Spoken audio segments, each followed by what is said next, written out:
Hello दोस्तों, welcome to decode Indian. I hope आप सभी अच्छे हैं।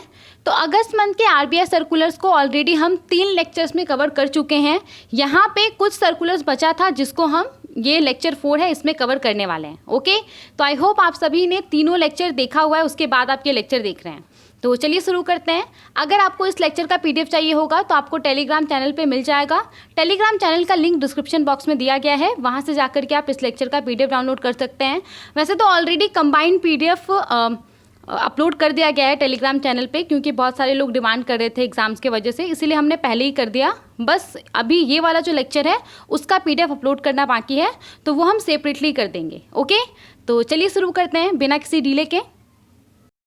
तो यहाँ पे हमारे पास जो सबसे पहला सर्कुलर है ये है 22 अगस्त 2024 का।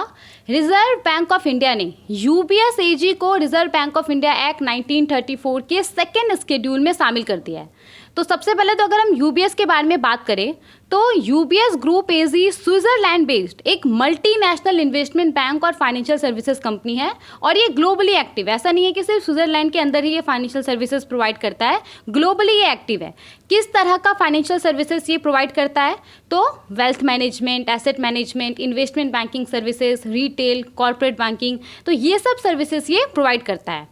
अब देखिए, भारत के अंदर अगर हम इसके बिजनेस के बारे में बात करें तो भारत में ये प्राइमरली ब्रोकरेज सर्विसेज प्रोवाइड करता है। ओके, और अगर इसके हम फॉर्मेशन के बारे में बात करें तो सबसे पहले तो 1998 में इसको फॉर्म किया गया था। 2 बैंकों को मर्ज करके इसको फॉर्म किया गया था, स्विस बैंक कॉरपोरेशन और यूनियन बैंक ऑफ स्विट्जरलैंड, इन दोनों को मर्ज करके इसको फॉर्म किया गया था। और इसका 2 जगह पे हेडक्वार्टर है, ज्यूरिक और बेजल में। ठीक है, समझ में आ गया यूबीएस के बारे में। तो यहाँ पे रिजर्व बैंक ऑफ इंडिया ने यूबीएस एजी को reserve Bank of India act 1934 के सेकेंड शेड्यूल में शामिल कर दिया है, और इसके बारे में जो भी कमर्शियल और कोऑपरेटिव बैंक्स है उसको बताया गया है।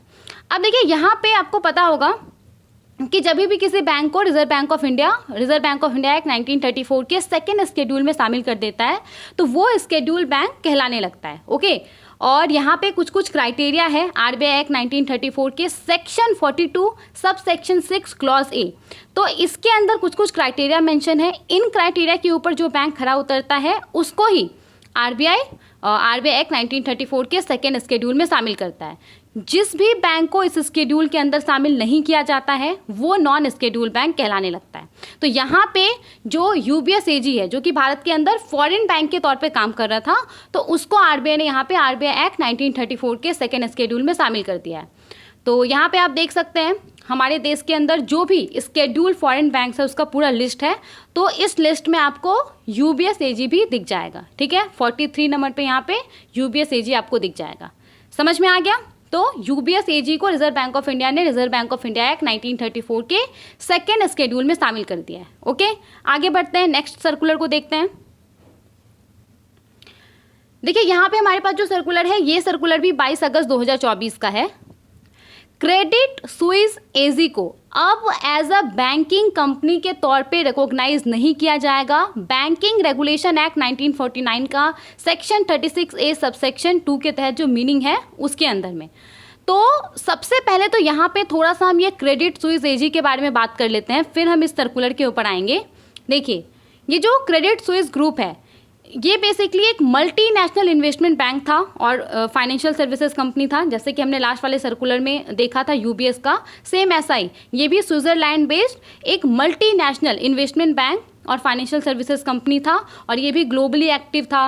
Wealth management, asset management, investment banking services, retail, corporate banking, तो ये सब सर्विसेज ये लोगों को प्रोवाइड करता था। अब भारत के अंदर जाहिर सा बात है कि जैसा कि मैंने आपको बोला कि ये ग्लोबली एक्टिव था, तो भारत के अंदर भी इसका बिजनेस था।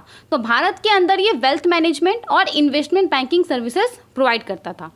अब ये जो क्रेडिट स्विस एजी है ना, इसको जून 2023 में यूबीएस ग्रुप एजी ने अक्वायर कर लिया था। तो जिसके बारे में हमने लास्ट सर्कुलर में बात किया था यूबीएस ग्रुप एजी के बारे में, उसने इस क्रेडिट स्विस को जून 2023 में अक्वायर कर लिया था।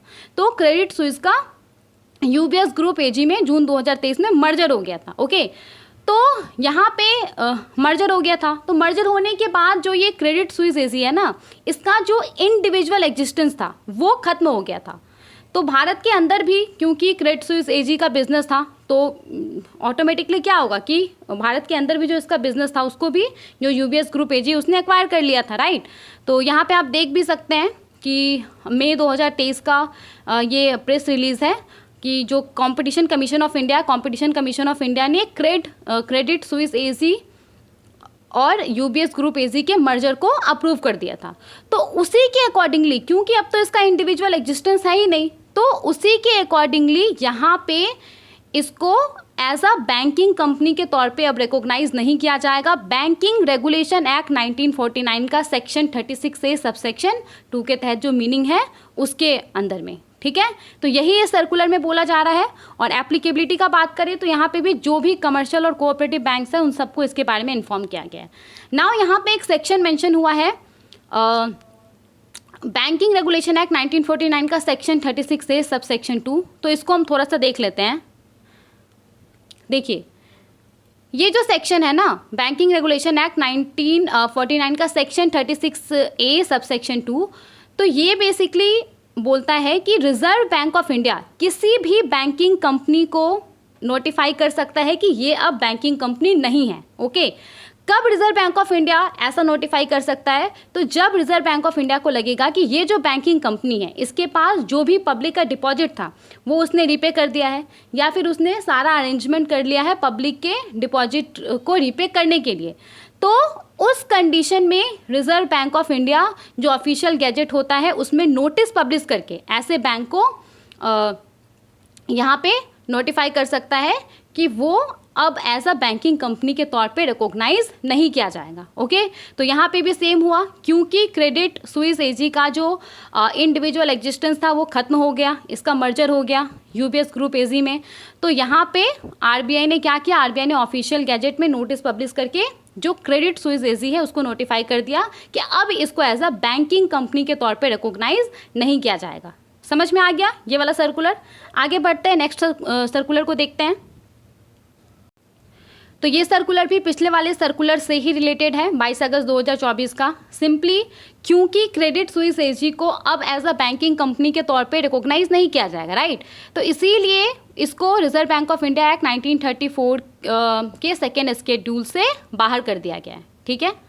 तो यही इसमें बोला जा रहा है। आगे बढ़ते हैं, नेक्स्ट सर्कुलर को देखते हैं। यहाँ पे हमारे पास जो सर्कुलर है ये सर्कुलर भी 22 अगस्त 2024 का है। Krung Thai Bank public company limited, इसको भी अब एज अ बैंकिंग कंपनी के तौर पे रिकॉग्नाइज नहीं किया जाएगा। बैंकिंग रेगुलेशन एक्ट 1949 के सेक्शन 36A सबसेक्शन 2 का जो मीनिंग है उसके तहत। नाउ ये जो Krung Thai Bank public company limited है, तो ये बेसिकली क्या है, ये थाईलैंड का स्टेट ओन्ड बैंक है, थाईलैंड का गवर्नमेंट बैंक है ये, और इसका हेडक्वार्टर बैंकॉक में है। 1966 में इसको इस्टेब्लिश किया गया था। और ये कौन कौन से देश में काम करता है, इसका बिजनेस कौन कौन से देश में फैला हुआ था, तो थाईलैंड के अलावा कंबोडिया, लाओस और इंडिया में, ओके। इंडिया के अंदर ये एज अ फॉरेन बैंक के तौर पर काम कर रहा था। लेकिन ये जो Krung Thai Bank public company limited है, इसने वॉलंटरी अपने इच्छा से इसने 26 अप्रैल 2024 को इसके पास जो लाइसेंस था, हालांकि लाइसेंस तो इसने बहुत पहले ही सबमिट कर दिया था आरबीआई के पास, 26 अप्रैल 2024 को इसने वॉलंटरली जो इंडिया के अंदर इसका ऑपरेशन था उसको क्लोज कर दिया। मतलब कि खुद से अपनी मर्जी से इसने भारत के अंदर इसका जो ऑपरेशन था उसको इसने क्लोज कर दिया, ठीक है। तो अब क्योंकि इसका ऑपरेशन क्लोज हो गया है तो इसीलिए यहाँ पे रिजर्व बैंक ऑफ इंडिया ने ऑफिशियल गैजेट में जो नोटिस होता है वो पब्लिश करके ये Krung Thai Bank public company limited को नोटिफाई कर दिया कि इसको अब से एज अ बैंकिंग कंपनी के तौर पे रिकॉग्नाइज नहीं किया जाएगा भारत के अंदर। समझ में आ गया। आगे बढ़ते हैं। यहाँ पे नेक्स्ट ये वाला जो सर्कुलर है ये भी लास्ट सर्कुलर से ही रिलेटेड है। तो क्योंकि अब Krung Thai Bank public company limited को बैंकिंग कंपनी के तौर पे रिकॉग्नाइज नहीं किया जाएगा, तो इसी के अकॉर्डिंगली इसको reserve Bank of India act 1934 के सेकेंड स्केड्यूल से बाहर कर दिया गया है, ओके। समझ में आ गया। तो ये छोटा छोटा सर्कुलर था जिसको हमने डिस्कस कर लिया है। चलिए अब देखते हैं नेक्स्ट सर्कुलर कौन सा है। तो यहाँ पे हमारे पास जो सर्कुलर है, ये सर्कुलर 29 अगस्त 2024 का है। Interest equalisation scheme on pre and post shipment rupee export credit को लेकर के ये पर्टिकुलर सर्कुलर है। तो इस सर्कुलर में क्या बोला जा रहा है उसको समझने से पहले आपको इस स्कीम के बारे में पता होना चाहिए। ऑल्दो इस स्कीम को हमने पहले भी डिस्कस किया हुआ है और टेलीग्राम चैनल में भी इस स्कीम के ऊपर हमने कुछ क्वेश्चंस पोस्ट किए थे और आपने बहुत सारे लोगों ने उसका सही आंसर भी दिया था। लेकिन फिर भी यहाँ पे हम इस स्कीम को डिस्कस करेंगे क्योंकि ये काफ़ी ज़्यादा इंपॉर्टेंट स्कीम है। ओके, थोड़ा सा इसको हम डिस्कस कर लेते हैं, फिर हम अपने सर्कुलर के ऊपर आएंगे। ठीक है, तो देखिए यहाँ पे अगर हम इंटरेस्ट इक्वलाइजेशन स्कीम के बारे में बात करें ना, तो सबसे पहले तो इसका आप नाम ध्यान से देखिए, इंटरेस्ट इक्वलाइजेशन स्कीम। तो यहाँ पे एक वर्ड आ रहा है इक्वलाइजेशन। इक्वलाइजेशन का क्या मतलब होता है? देखिए, अगर हम इस कॉन्टेक्स्ट में बात करें ना, तो इक्वलाइजेशन एक ऐसा प्रोसेस होता है जहाँ पे इंटरेस्ट रेट्स में जो डिफरेंसेस होता है उसको रिड्यूस किया जाता है या उसको ऑफसेट किया जाता है, उसको कम किया जाता है।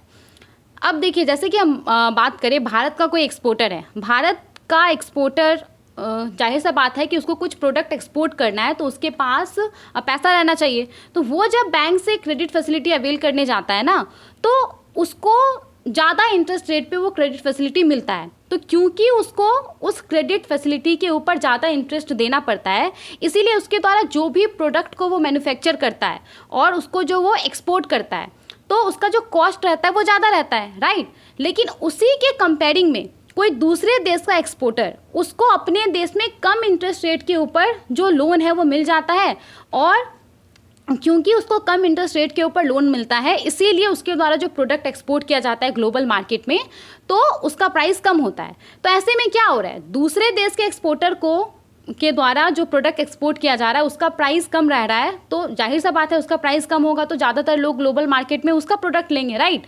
और क्योंकि हमारे देश के एक्सपोर्टर को ज़्यादा इंटरेस्ट रेट के ऊपर लोन मिल रहा है, तो इसीलिए हमारे देश का एक्सपोर्टर जो प्रोडक्ट एक्सपोर्ट कर रहा है उसका कॉस्ट ज़्यादा हो रहा है और वो कम्पीट नहीं कर पा रहा है ग्लोबल मार्केट में।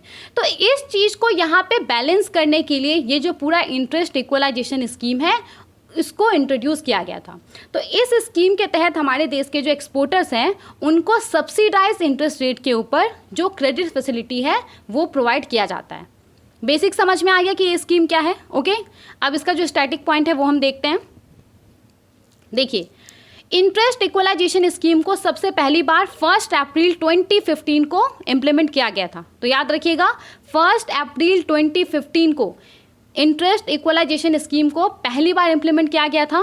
इस स्कीम के तहत क्या होता है, इस स्कीम के तहत pre and post shipment export credit provide किया जाता है एक्सपोर्टर्स को इंडियन रुपीज़ में।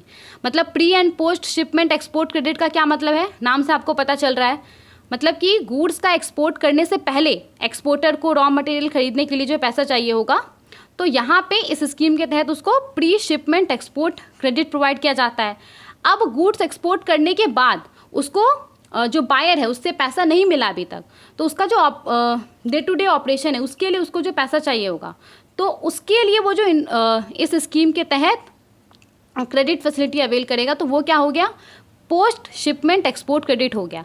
तो इंटरेस्ट इक्वलाइजेशन स्कीम को 1 अप्रैल 2015 को इम्प्लीमेंट किया गया था पहली बार, और इस स्कीम के तहत प्री और post shipment export credit provide किया जाता है एक्सपोर्टर्स को इंडियन रुपीज़ में। इस स्कीम को जब लॉन्च किया गया था ना पहली बार 1 अप्रैल 2015 को, तो सिर्फ 5 साल के लिए लॉन्च किया गया था। तो ये स्कीम इस हिसाब से बस 31 मार्च 2020 तक वैलिड था।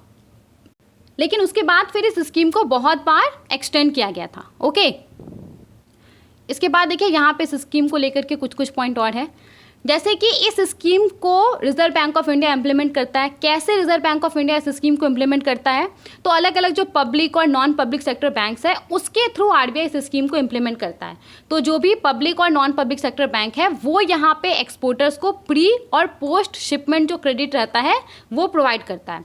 मॉनिटरिंग का अगर हम बात करें तो इस स्कीम को मॉनिटर कौन करता है, directorate general of foreign trade और आरबीआई दोनों मिल करके कंसल्टेटिव मैकेनिज्म के आधार पे, मतलब कि एक दूसरे से सलाह मशवरा करके इस स्कीम को मॉनिटर किया जाता है। ओके, देखिए इस स्कीम के तहत जो आइडेंटिफाइड एक्सपोर्ट सेक्टर है ना, जहाँ पे ध्यान देने का ज़रूरत है, तो उस सेक्टर को यहाँ पे इंटरनेशनली कॉम्पिटिटिव बनाने में मदद किया जाता है ताकि वो high level of export performance मदद कर सके। तो इट्स वेरी ऑब्वियस कि अगर एक्सपोर्टर को कम इंटरेस्ट रेट के ऊपर लोन मिलेगा तो जाहिर सा बात है कि वो जो प्रोडक्ट को मैन्युफैक्चर करेगा तो उसके ऊपर उसका कॉस्ट कम आएगा, और क्योंकि कॉस्ट कम आएगा तो जब वो एक्सपोर्ट करेगा तो उसका जो प्राइस रहेगा प्रोडक्ट का वो भी कम रहेगा, तो वो यहाँ पे ग्लोबल मार्केट में कम्पीट कर पाएगा, राइट। तो इस स्कीम के तहत आइडेंटिफाइड एक्सपोर्ट सेक्टर को इंटरनेशनली कम्पिटिटिव बनाने में मदद किया जाता है और high level of export performance को एक्सपोर्टर्स रीच कर सके, मतलब कि ज़्यादा से ज़्यादा क्वांटिटी में वो प्रोडक्ट को एक्सपोर्ट कर सके। तो इस चीज़ को अचीव करने में यहाँ पे इस स्कीम के तहत मदद किया जाता है। ओके, समझ में आ गया यहाँ तक। अब देखिए, ये जो स्कीम है वो प्राइमरीली लेबर इंटेंसिव सेक्टर के लिए है। लेबर इंटेंसिव सेक्टर का मतलब क्या है कि ऐसे सेक्टर के लिए है जहाँ पे लेबर फोर्स, ह्यूमन फोर्स ज़्यादा इन्वॉल्व है, लाइक टेक्सटाइल सेक्टर हो गया, हैंडीक्राफ्ट सेक्टर हो गया, तो यहाँ पे ह्यूमन फोर्स ज़्यादा इन्वॉल्व है। तो ये scheme primarily labour intensive sector के लिए है। इस स्कीम के तहत जो इंटरेस्ट इक्वलाइजेशन बेनिफिट है वो बैंक पहले एलिजिबल एक्सपोर्टर्स को प्रोवाइड कर देता है और फिर बैंक इसके लिए रिजर्व बैंक ऑफ इंडिया से क्लेम करता है रीइम्बर्समेंट के लिए, रीपेमेंट के लिए वो क्लेम करता है। और यहाँ पे बैंक के द्वारा आरबीआई को जो क्लेम किया जाता है तो वो किस आधार पे किया जाता है, तो बैंक यहाँ पे पहले एक्सपोर्टर से एक एक्सटर्नल ऑडिटर सर्टिफिकेशन एक्सपोर्टर से लेता है, जो कि बेसिकली एक्सपोर्टर को सर्टिफाई करता है कि वो इस स्कीम के तहत जो बेनिफिट है वो लेने के लिए एलिजिबल है। तो बैंक पहले यहाँ पे जो आईईएस बेनिफिट है वो एलिजिबल एक्सपोर्टर को प्रोवाइड कर देता है, उसके बाद ये फिर क्लेम करता है रीइम्बर्समेंट के लिए आरबीआई से। और किस आधार पे करता है, तो एक्सपोर्टर के द्वारा जो एक्सटर्नल ऑडिटर सर्टिफिकेशन इसको प्रोवाइड किया गया होता है उसके आधार पे ये क्लेम करता है आरबीआई से। ठीक है, अब देखिए यहाँ पे इस स्कीम के तहत जो भी मर्चेंट है और जो मैन्युफैक्चरर एक्सपोर्टर है तो उसको 2% के रेट के हिसाब से जो इंटरेस्ट इक्वलाइजेशन बेनिफिट है वो प्रोवाइड किया जाता है। तो मान लीजिए कि कोई मर्चेंट एक्सपोर्टर है। मर्चेंट एक्सपोर्टर का क्या मतलब हो गया, मर्चेंट एक्सपोर्टर का मतलब ऐसे एक्सपोर्टर से हो गया जो कि डायरेक्टली जो प्रोडक्ट है उसका एक्सपोर्ट करता है। ओके, और मैन्युफैक्चरिंग एक्सपोर्टर से क्या मतलब हो गया, वैसा एक्सपोर्टर जो कि पहले प्रोडक्ट को मैन्युफैक्चर करता है और उसके बाद वो उसको एक्सपोर्ट करता है। तो इस स्कीम के तहत ना 2% के रेट के हिसाब से इंटरेस्ट इक्वलाइजेशन बेनिफिट प्रोवाइड किया जाता है मर्चेंट और मैन्युफैक्चरर एक्सपोर्टर्स को। मर्चेंट और मैन्युफैक्चरर एक्सपोर्टर के द्वारा जो भी प्री और post shipment rupee export credit avail किया जाता है उसके ऊपर। मतलब कि मान लीजिए कोई मर्चेंट या फिर मैन्युफैक्चरर एक्सपोर्टर है और उसने 10% के इंटरेस्ट रेट के ऊपर लेट्स से कि pre shipment rupee export credit avail किया, तो यहाँ पे उसके ऊपर ना 10% इंटरेस्ट पे करने का बर्डन नहीं आएगा, यहाँ पे उसके ऊपर सिर्फ 8% इंटरेस्ट पे करने का बर्डन आएगा। ठीक है, अब देखिए यहाँ पे ऐसा नहीं है कि मर्चेंट और जो मैन्युफैक्चरर एक्सपोर्टर है वो कोई भी प्रोडक्ट को एक्सपोर्ट करेगा और उसके लिए वो pre and post shipment rupee export credit avail कर सकता है, ऐसा नहीं है।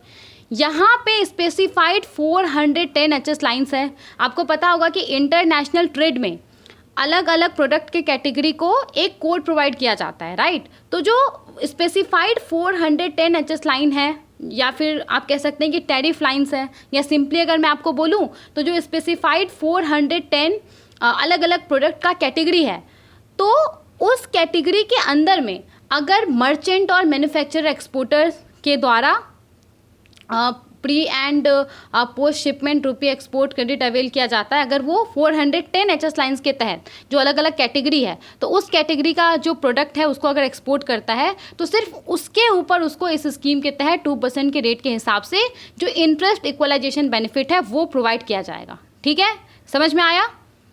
इसके बाद यहाँ पे देखिए जो MSME मैन्युफैक्चरर है तो यहाँ पे इंटरेस्ट इक्वलाइजेशन बेनिफिट रेट जो है वो MSME मैन्युफैक्चरर के लिए 3% है, तो ये याद रखिएगा।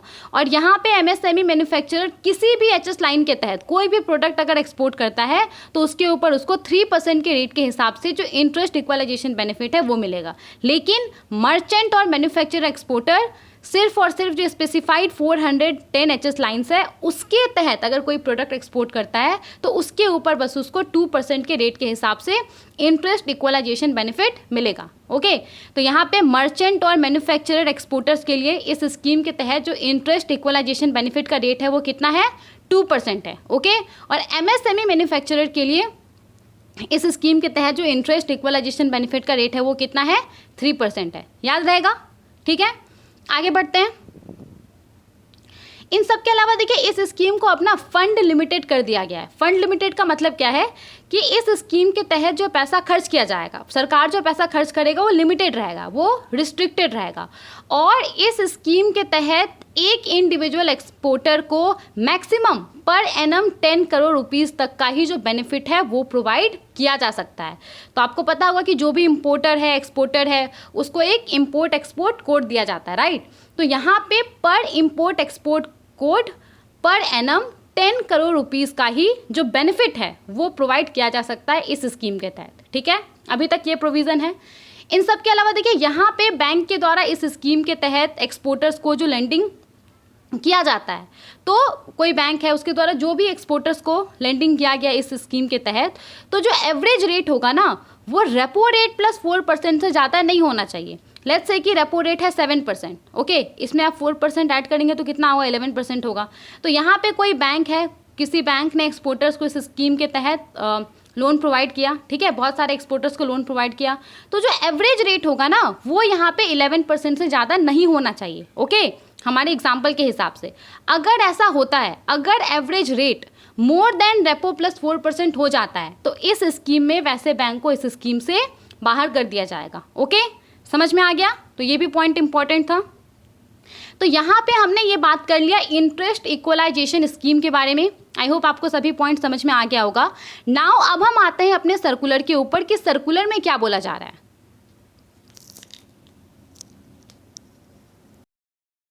देखिए यहाँ पे अगर आप इस सर्कुलर के लैंग्वेज के ऊपर जाएंगे ना तो आप डेफिनेटली कंफ्यूज हो जाएंगे। तो ऑलरेडी हम ये जो अभी डेवलपमेंट हुआ है इसको ऑलरेडी हम लोग जब जनवरी टू अगस्त वाला लेक्चर्स कर रहे थे तो उसमें कोई क्वेश्चन था, मैंने ऑलरेडी उसको एक्सप्लेन कर दिया था।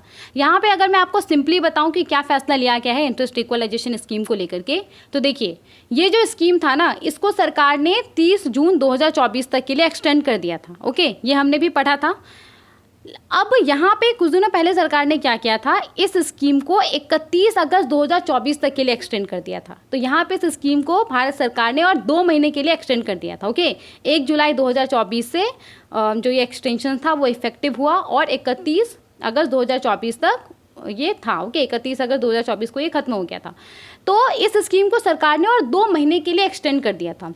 लेकिन यहाँ पे इस स्कीम को जो एक्सटेंड किया गया था ना, ये ऐसा नहीं है कि जो भी एक्सपोर्टर्स है उन सब के लिए किया गया था।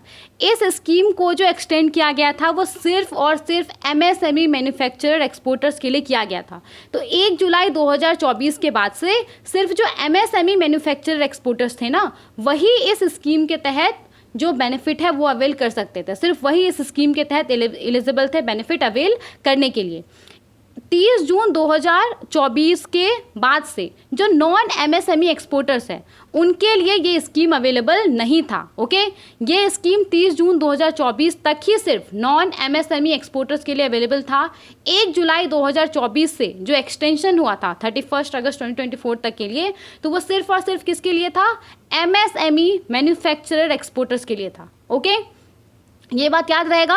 तो 2 महीने के लिए इस स्कीम को जो और एक्सटेंड किया गया था, तो वो जो एक्सटेंशन था वो सिर्फ और सिर्फ किसके लिए था, MSME मैन्युफैक्चरर एक्सपोर्टर्स के लिए था, ना कि नॉन MSME एक्सपोर्टर्स के लिए था, ठीक है।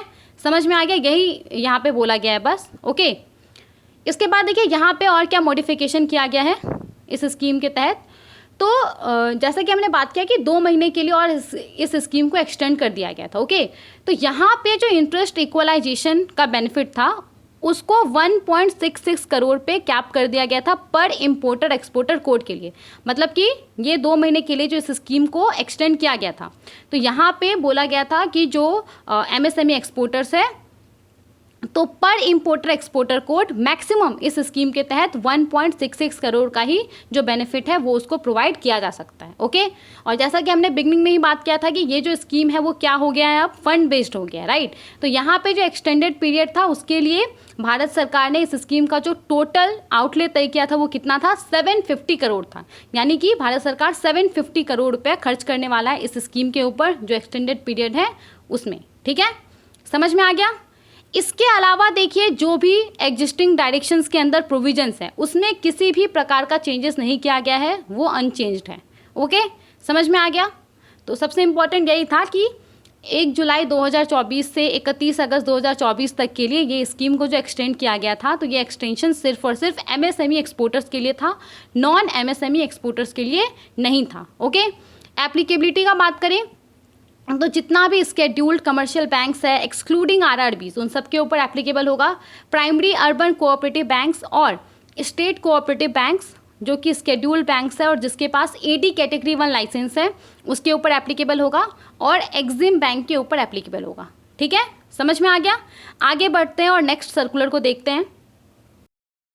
यहाँ पे जो हमारे पास सर्कुलर है, ये सर्कुलर 16 अगस्त 2024 का है और काफ़ी इंपॉर्टेंट सर्कुलर है ये, और इसको समझने में हमें थोड़ा सा समय लग सकता है। ओके, देखिए हमारे देश के अंदर जो peer to peer lending platform है जो कि as a non banking financial company के तौर पे रजिस्टर्ड है, तो उसके लिए जो रूल्स है, रेगुलेशंस है, वो master direction non banking financial company peer to peer lending platform directions 2017 के अंदर मेंशन है।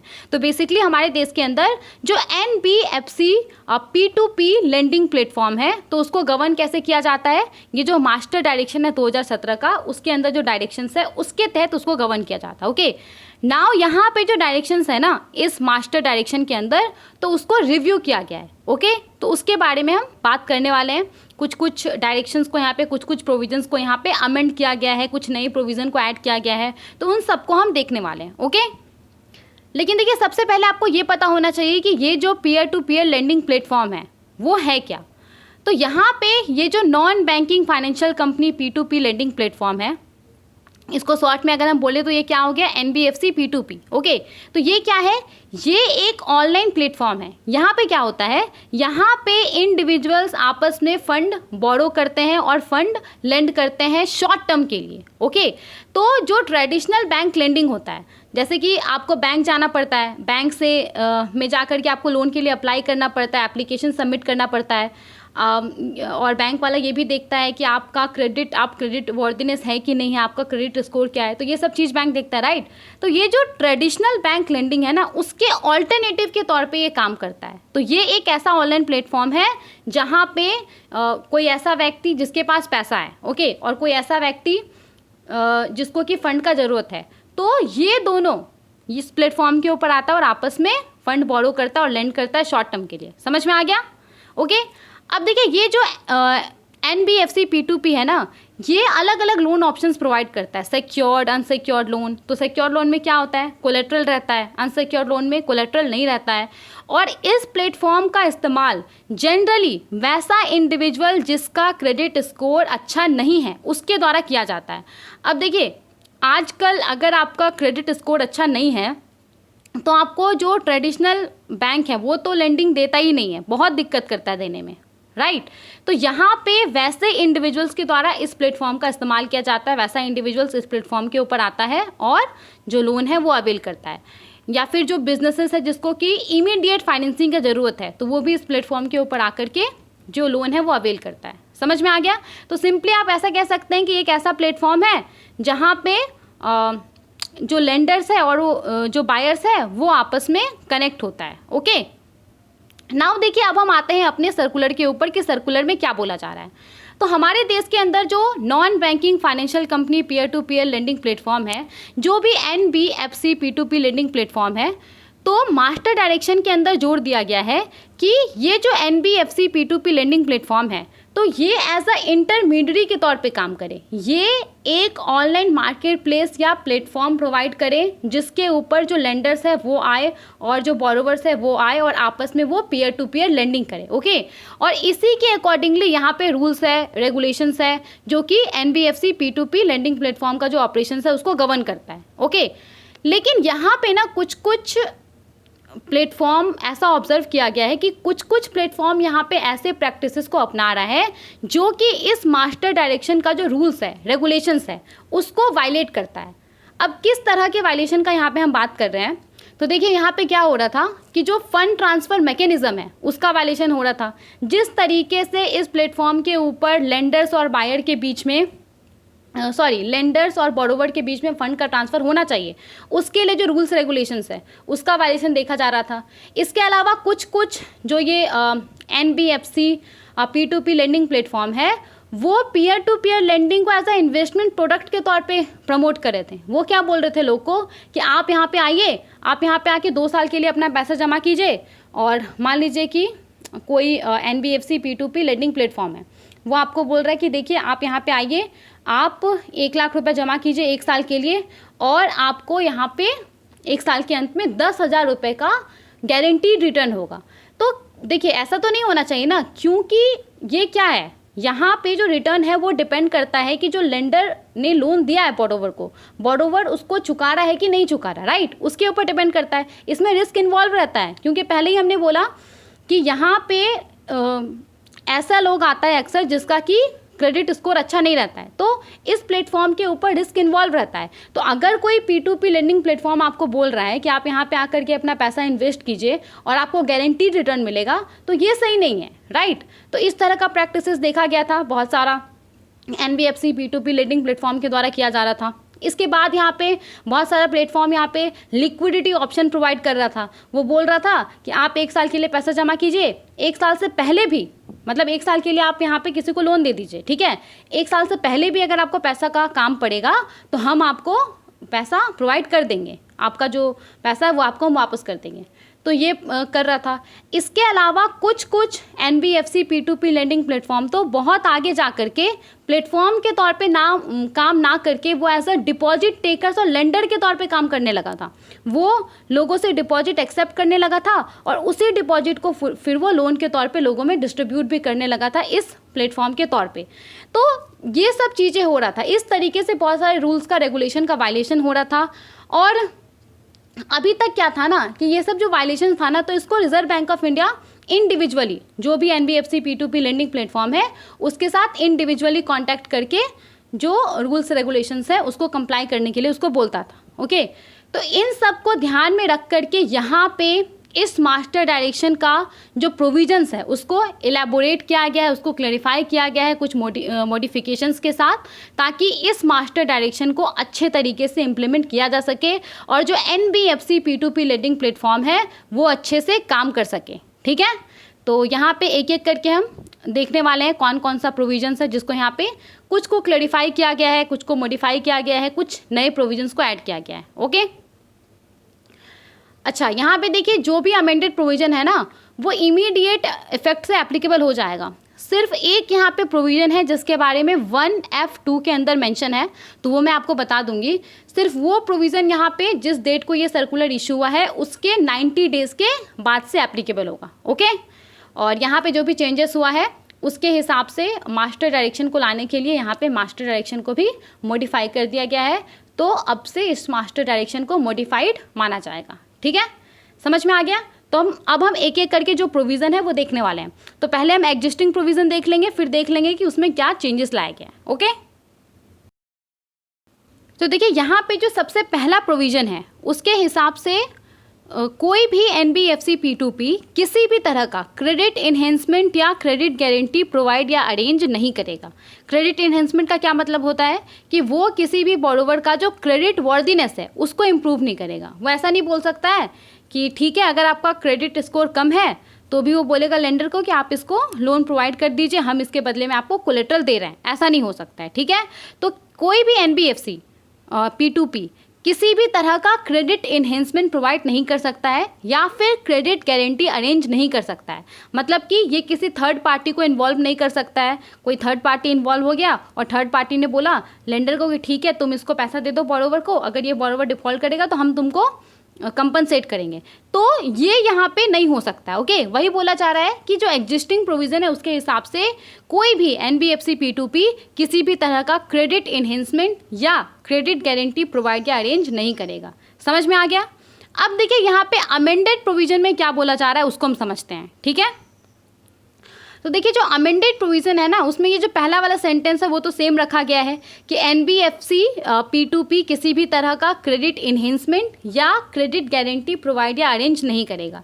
इसके अलावा यहाँ पे कुछ चीज़ों को ऐड किया गया है या आप कह सकते हैं कि क्लेरिफाई किया गया है। ओके, यहाँ पे बोला गया है कि NBFC P2P किसी भी तरह का क्रेडिट रिस्क एज्यूम नहीं करेगा डायरेक्टली या फिर इनडायरेक्टली। तो सेम वही बात है, अगर इस प्लेटफॉर्म के ऊपर कोई ट्रांजेक्शन हो रहा है मान लीजिए कि लेंडिंग हुआ है और बोरोवर ने डिफ़ॉल्ट किया है, तो इसके लिए एनबीएफसी P2P रिस्पॉन्सिबल नहीं रहेगा, किसी भी कंडीशन में ये रिस्पॉन्सिबल नहीं रहेगा। ओके, ये बोला जा रहा है।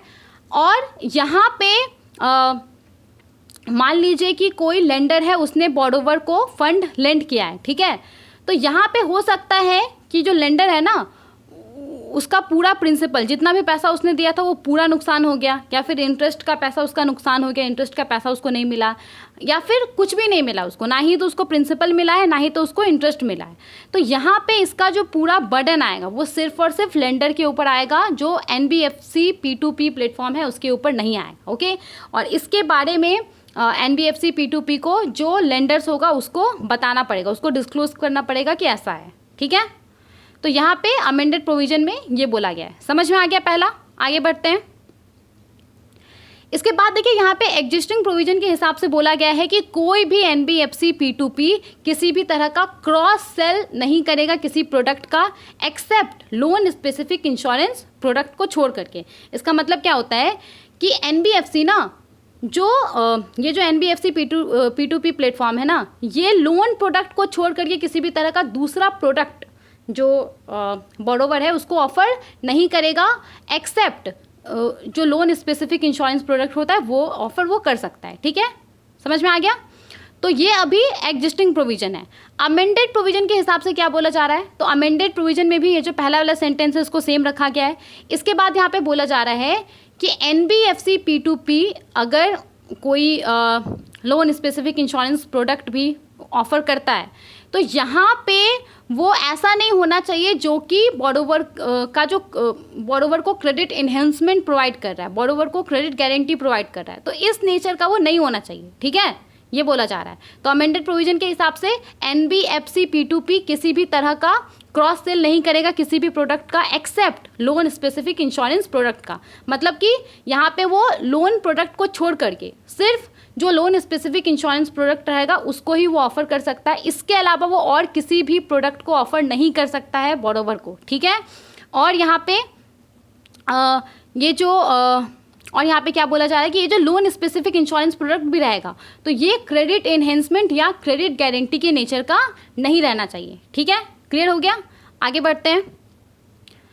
ओके, देखिए ये वाला जो प्रोविज़न है बहुत इंपॉर्टेंट है, तो उसको बहुत ध्यान से समझिएगा।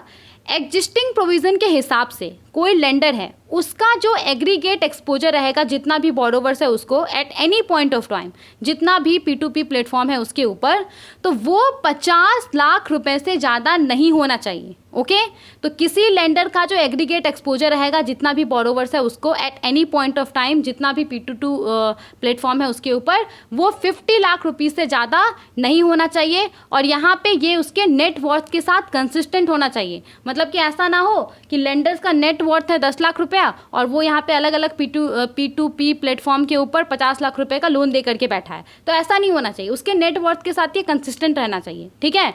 और अगर लेंडर का जो इन्वेस्टमेंट है, जो भी P2P प्लेटफॉर्म है उसके ऊपर, वो 10 लाख रुपए से ज़्यादा है, तो इस केस में फिर लेंडर को P2P प्लेटफॉर्म को एक सर्टिफिकेट प्रोवाइड करना होगा।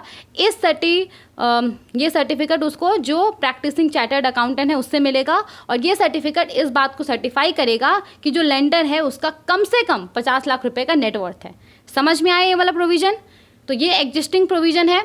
देखिए अमेंडेड प्रोविज़न में किसी भी प्रकार का चेंजेस नहीं किया गया है, सेम वही है यहाँ पे।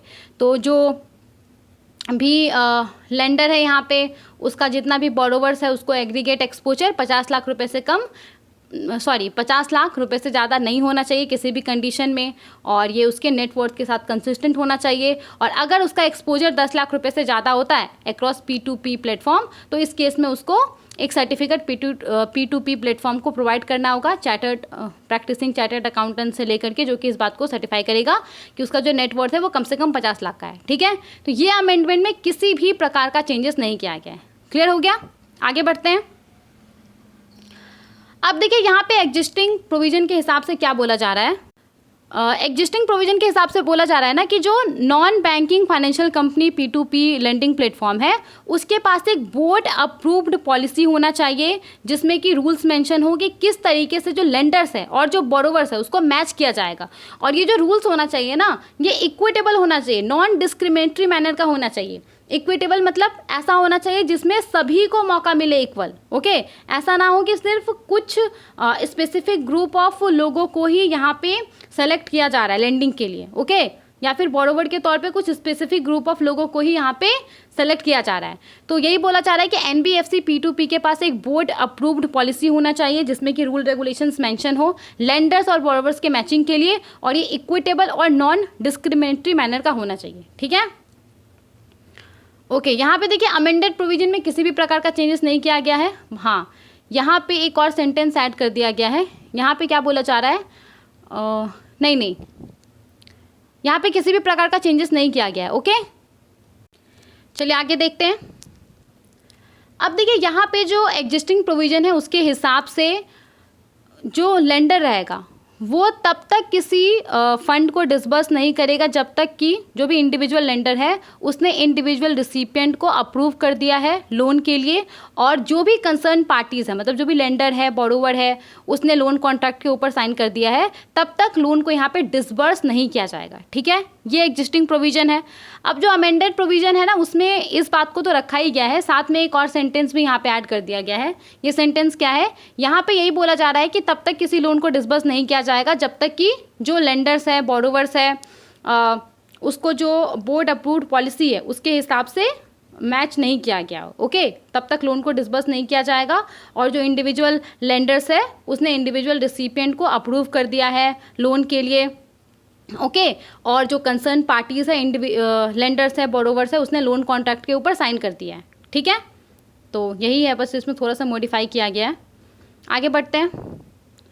ओके, यहाँ पे जो प्रोविज़न है ये भी थोड़ा इंपॉर्टेंट है, इसको भी देख लेते हैं। देखिए एग्जिस्टिंग प्रोविज़न के हिसाब से ना जो फंड ट्रांसफ़र होगा पार्टिसिपेंट के बीच में peer to peer learning platform के ऊपर, जो लेंडर्स है बोरोवर्स है उसके बीच में जो फंड का ट्रांसफ़र होगा तो ये सिर्फ और सिर्फ एस्क्रो अकाउंट मैकेनिज्म के ही थ्रू होगा जो कि बैंक प्रमोटेड ट्रस्टी के द्वारा ऑपरेटेड होना चाहिए। तो यहाँ पे ये एस्क्रो अकाउंट होता क्या है, हमने पहले भी इसके बारे में शायद बात किया है। एस्क्रो अकाउंट देखिए क्या होता है, ये एक सेफ कीपिंग अकाउंट होता है। इसमें पैसे को एसेट्स को तब तक होल्ड करके रखा जाता है जब तक कि कुछ कंडीशंस पूरा नहीं होता है। तो यहाँ पे एस्क्रो अकाउंट का इस्तेमाल ऐसे ट्रांजेक्शन्स में किया जाता है जहाँ पे इस बात का खतरा रहता है कि एक पार्टी या फिर एक पार्टी से ज़्यादा जो दोनों पार्टीज़ है वो अपने ऑब्लिगेशंस को पूरा नहीं करेगा, इस बात का रिस्क रहता है। तो ऐसे कंडीशन में एस्क्रो अकाउंट का इस्तेमाल किया जाता है। फॉर एग्ज़ाम्पल आपको एक घर खरीदना है, ठीक है, तो घर खरीदने के लिए आपके पास कुछ पैसा है, मतलब आप वो पैसा देंगे तो आप घर आपके नाम पे हो जाएगा। ओके, तो यहाँ पे आपने वो पैसा को इस तरह के एक एस्क्रो अकाउंट में रख दिया। ओके, अब जब तक सेल फाइनलाइज नहीं होता है तब तक यहाँ पे जो पैसा है वो रिलीज़ नहीं किया जाएगा सेलर को। तो जब जो सेलर है वो सारा कंडीशंस पूरा कर देता है, ठीक है, उसके बाद यहाँ पे जो पैसा है वो उसको रिलीज़ कर दिया जाएगा। तो इस तरीके से क्या हो रहा है कि जो दोनों ही पार्टीज़ है, बायर और सेलर, दोनों ही पार्टीज़ यहाँ पे प्रोटेक्टेड है। ठीक है, तो यहाँ पे क्या बोला जा रहा है कि जो फंड ट्रांसफ़र होगा पार्टिसिपेंट के बीच में, लेंडर्स और बोरोवर्स के बीच में जो फंड ट्रांसफ़र होगा peer to peer lending platform के ऊपर, तो वो सिर्फ और सिर्फ एस्क्रो अकाउंट मैकेनिज्म के थ्रू होना चाहिए, और ये बैंक प्रमोटेड ट्रस्टी के द्वारा ऑपरेटेड होना चाहिए। ओके, और कम से कम 2 एस्क्रो अकाउंट होना चाहिए। एक तो जिसमें कि लेंडर्स के द्वारा फंड, लेंडर्स जो फंड देगा लोन के लिए डिसबर्स करने के लिए, वो फंड उसमें रिसीव होगा और वो तब तक उसमें रहेगा जब तक कि वो डिसबर्स नहीं हो जाता है। और दूसरा अकाउंट होना चाहिए जो कलेक्शन होगा बोरोवर से, बोरोवर जो रीपेमेंट करेगा उसके लिए जो कलेक्शन होगा उसके लिए एक यहाँ पे एस्क्रो अकाउंट रहना चाहिए। ओके, इन सब के अलावा यहाँ पे जो फंड ट्रांसफ़र होगा वो सिर्फ और सिर्फ बैंक अकाउंट के थ्रू होना चाहिए। कैश ट्रांजेक्शन यहाँ पे स्ट्रिक्टली प्रोहिबिटेड है, ये जो P2P लेंडिंग प्लेटफॉर्म है उसके ऊपर। Is this clear? ठीक है, तो ये एग्जिस्टिंग प्रोविज़न है। अब देखते हैं अमेंडेड प्रोविज़न में क्या चेंजेस किया गया है।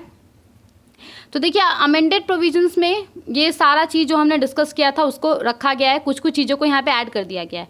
क्या चीज़ें ऐड कर दिया गया है, तो यहाँ पे क्या बोला गया है कि जो फंड ट्रांसफ़र मैकेनिज्म होगा उसके तहत लेंडर्स के बैंक अकाउंट से जो फंड ट्रांसफ़र होगा वो सिर्फ और सिर्फ लेंडर्स एस्क्रो अकाउंट में होना चाहिए, और फिर लेंडर्स के एस्क्रो अकाउंट से सिर्फ और सिर्फ बोरोवर्स के बैंक अकाउंट में फ़ंड ट्रांसफ़र होना चाहिए। ओके, और यहाँ पे जो बोरोवर अमाउंट ट्रांसफ़र करेगा रीपेमेंट के लिए, उसने लोन लिया रीपेमेंट करना है उसको, तो ये सिर्फ और सिर्फ उसके बैंक अकाउंट से जो उसका बोरोवर का जो बोरोवर्स एस्क्रो अकाउंट होगा उसमें ये फ़ंड ट्रांसफ़र होना चाहिए, और फिर बोरोवर्स के एस्क्रो अकाउंट से ये फ़ंड सीधा सीधा लेंडर्स के बैंक अकाउंट में ट्रांसफ़र होना चाहिए। समझ में आया क्या बोला जा रहा है? एक बार और समझा देती हूँ।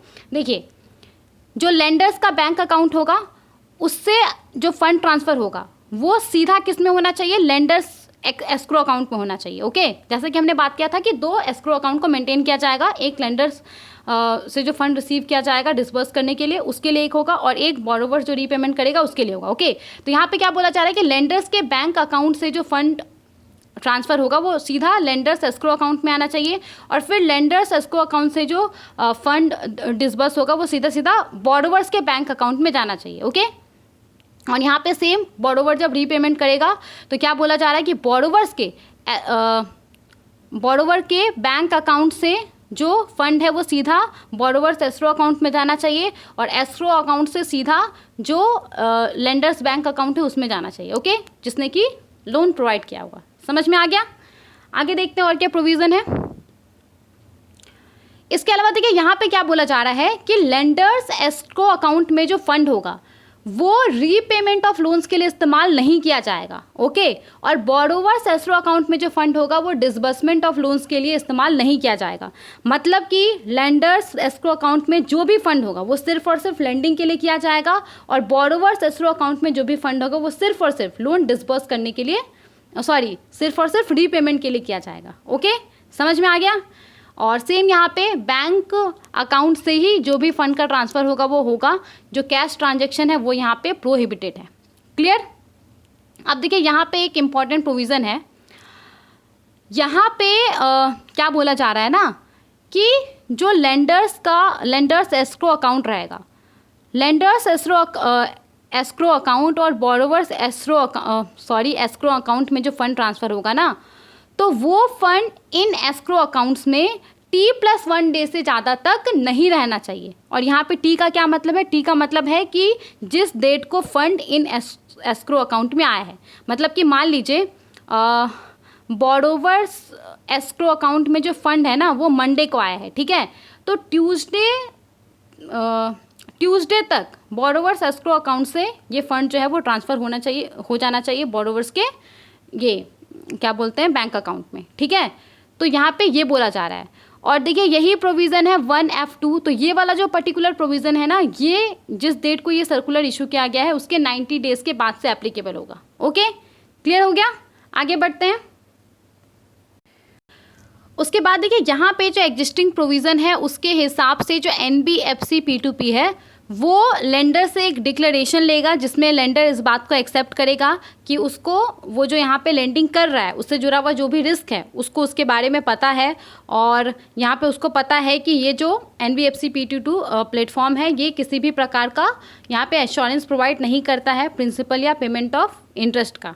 ठीक है, और यहाँ पे इस डिक्लेरेशन में ये चीज़ भी मेंशन होना चाहिए कि उसको पता है कि वो जो यहाँ पे लेंडिंग कर रहा है, ठीक है, तो बोरोवर डिफ़ॉल्ट कर सकता है, और उसके लिए जो प्लेटफॉर्म है ये जो NBFC P2P प्लेटफॉर्म है वो उसके लिए किसी भी प्रकार का जो एश्योरेंस है वो प्रोवाइड नहीं करता है। ओके, इन सब के अलावा यहाँ पे ये जो प्लेटफॉर्म है NBFC P2P प्लेटफॉर्म, ये यहाँ पे ये एक वार्निंग देगा कि जो रिज़र्व बैंक ऑफ इंडिया है वो किसी भी तरह का यहाँ पे responsibility does not accept any responsibility for the yes. तो यहाँ पे उसको ये वार्निंग देना पड़ेगा कि रिज़र्व बैंक ऑफ इंडिया किसी भी तरह का रिस्पॉन्सिबिलिटी यहाँ पे नहीं लेता है किसी भी स्टेटमेंट का, किसी भी रिप्रेजेंटेशन का जो कि NBFC P2P के द्वारा किया गया है। ओके, और यहाँ पे वो किसी भी तरह का एश्योरेंस प्रोवाइड नहीं करता RBI कि लोन का रीपेमेंट वो करेगा। ओके, तो ये बस सिंपली एक डिक्लेरेशन लेना होगा NBFC P2P को जो लेंडर्स है उससे। तो ये एग्जिस्टिंग प्रोविज़न है। अब देखिए जो अमेंडेड प्रोविज़न है ना उसमें कुछ भी बदलाव नहीं किया गया है, बस ये एक लास्ट सेंटेंस को ऐड कर दिया गया है जिसके तहत जो P2P प्लेटफॉर्म है वो कभी भी किसी भी तरह से पीयर टू पीयर लेंडिंग को एज अ इन्वेस्टमेंट प्रोडक्ट के तौर पे प्रमोट नहीं करेगा। वो ऐसा नहीं बोलेगा किसी व्यक्ति को कि आप यहाँ पे आइए, आप यहाँ पे 2 साल के लिए पैसे दीजिए, आप अगर 1 लाख देंगे तो आपको आज से 1 साल के अंत में या 2 साल के अंत में, जितने समय के लिए भी आप पैसे देंगे, आपको लेट्स से 2 साल के अंत में आपको 10,000 रुपये का बेनिफिट होगा। तो इस तरह का जो प्रमोशन है वो P2P प्लेटफॉर्म नहीं कर सकता है, और ना ही तो वो लिक्विडिटी ऑप्शन प्रोवाइड कर सकता है। वो ऐसा नहीं बोल सकता कि आप यहाँ पे आके 1 साल के लिए जो फंड है वो लेंड कीजिए, अगर 1 साल से पहले भी आपको पैसा का ज़रूरत पड़ेगा तो आपको जो पैसा है वो मिल जाएगा। तो इस तरह का प्रॉमिस वो नहीं कर सकता। इस तरीके से वो जो प्रमोट है वो नहीं कर सकता है पीयर टू पीयर लर्निंग को इन्वेस्टमेंट प्रोडक्ट के तौर पर। समझ में आ गया? तो देखिए यहाँ तक हमने क्या बात किया ना, जो एग्जिस्टिंग प्रोविज़न था उसको यहाँ पे क्लेरिफाई किया गया है, उसको थोड़ा मॉडिफाई किया गया, ओके। इसके अलावा इस मास्टर डायरेक्शन के अंदर कुछ कुछ प्रोविजंस को ऐड भी किया गया है, उसको हम देखते हैं।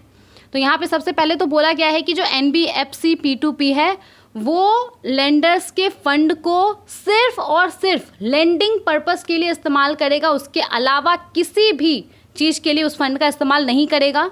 जैसा कि आप देख सकते हैं, an NBFC P2P shall not deploy lenders funds in any manner other than as specified in these directions. तो इस डायरेक्शन के अंदर जो मैनर स्पेसिफाइड है सिर्फ उसी मैनर में वो फंड को डिप्लॉय करेगा, इसके अलावा और किसी भी पर्पस के लिए फंड नहीं देगा, ठीक है। लेंडर्स का फंड नहीं देगा। समझ में आ गया?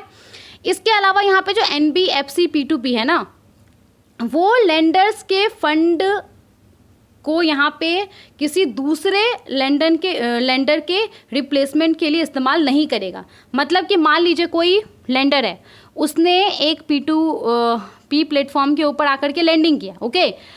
अब यहाँ पे जो बोरोवर है ना उसने डिफ़ॉल्ट कर दिया, तो अब ये प्लेटफॉर्म ऐसा नहीं कर सकता है कि ये किसी दूसरे लेंडर से पैसा लेकर के ये पहले वाले लेंडर को जिसके ऊपर डिफ़ॉल्ट हुआ है उसको इसने पैसा दे दिया, ऐसा नहीं कर सकता है, ये बोला जा रहा है, ओके।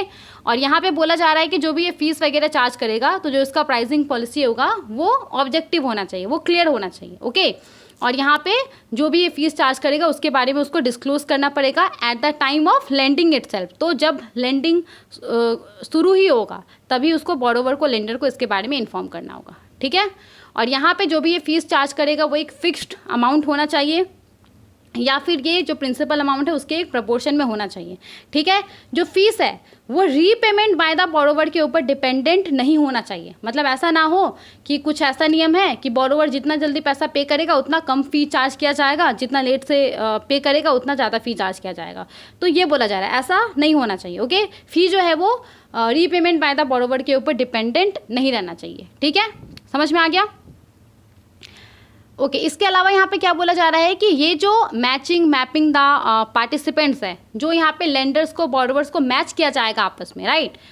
कोई व्यक्ति है उसके पास फंड है और कोई व्यक्ति है जिसको फंड का ज़रूरत है, तो यहाँ पे जो मैच किया जाएगा ना, तो ये क्लोज्ड यूज़र ग्रुप के विद इन नहीं होना चाहिए। मतलब ऐसा ना हो कि ये सिर्फ एक स्पेसिफिक ग्रुप ऑफ लोगों के लिए अवेलेबल है, ये ओपन रहना चाहिए, ओके। ये सबके लिए ओपन रहना चाहिए। ऐसा ना हो कि सिर्फ स्पेसिफिक व्यक्ति को ही लेंडर के तौर पे यहाँ पे मैच किया जा रहा है, सिर्फ स्पेसिफिक पर्सनस को ही बोरोवर के तौर पे मैच किया जा रहा है। ये क्लोज्ड यूज़र ग्रुप के विद इन नहीं होना चाहिए, ठीक है। समझ में आ गया? ये ओपन रहना चाहिए सबके लिए।